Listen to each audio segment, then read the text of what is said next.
Hey, what's up guys? So in this video I want to go over some of my favorite radar detectors, laser jammers, dash cams, as well as some of the different accessories that I like to run here in my car and run day to day.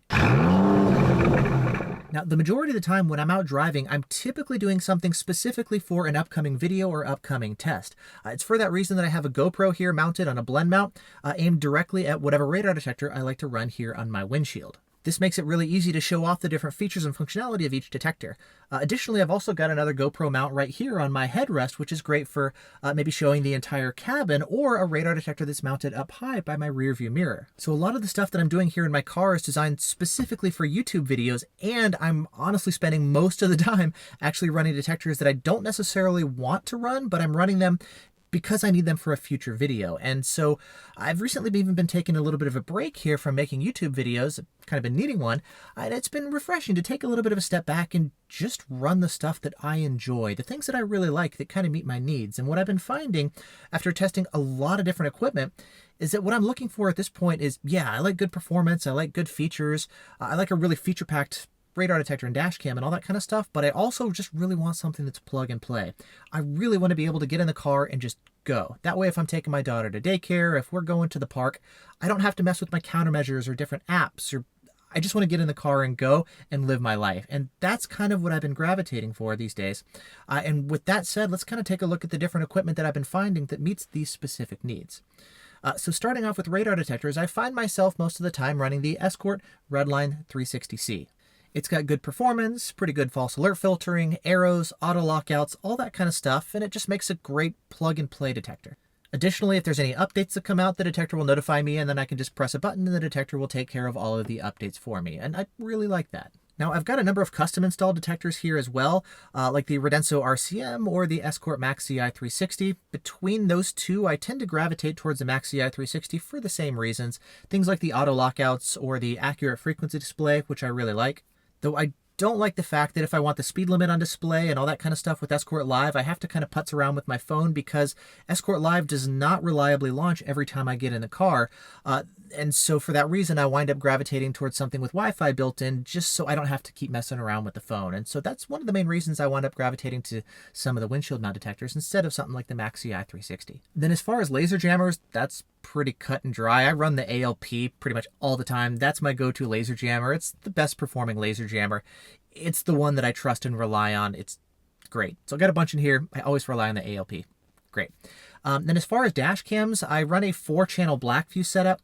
I run a Blackview DR900S up front, the DR750S in the rear, and then their 2 rear cameras I actually have set up to run as side-facing cameras to give me a full 360-degree setup. Then in the back of the car, I've got 3 different battery packs, a mix from Blackview and Cellink, to power the different dash cams for when I am parked. This way I've got driving recording, parked recording, and those batteries back there also power my Wi-Fi hotspot to give me all of the cloud functionality. Now, I'd actually like to replace the dash cams with the new DR900X. Unfortunately, though, they've got different power cables, so I'm going to have to run new power cables in order to switch over to that dash cam, but that's something that I plan on doing. And then additionally, I'd also like to install the VFO A129 Pro next to that. I'd have to run the power cable for that too.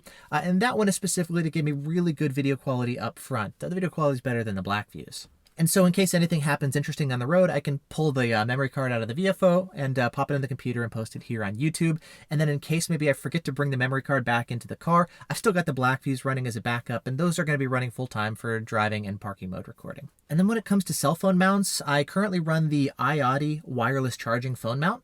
And these are great. I've used them with a variety of different iPhones and Androids, and any phone with wireless charging, I can just pop right here on the mount, put it right here in my field of view, and it's a great way to have the phone on my dash. Now that said, I'd like to upgrade these mounts as well. I've got the new iPhone 12 Pro now, and it's got the faster 15-watt charging, but there's no good MagSafe 15-watt chargers available yet for the iPhone, so once those come out, I actually plan on swapping out this iAudi mount for one that allows fast charging here with the iPhones. The iAudi, it's kind of slower charging with the iPhones, so it keeps the battery level constant, but it doesn't really recharge it in case the battery is low. So I would like fast charging whenever that comes available. Now, speaking of the phone, my car actually has CarPlay here, which is really nice for displaying Waze or Google Maps or streaming Spotify or whatever right into my car.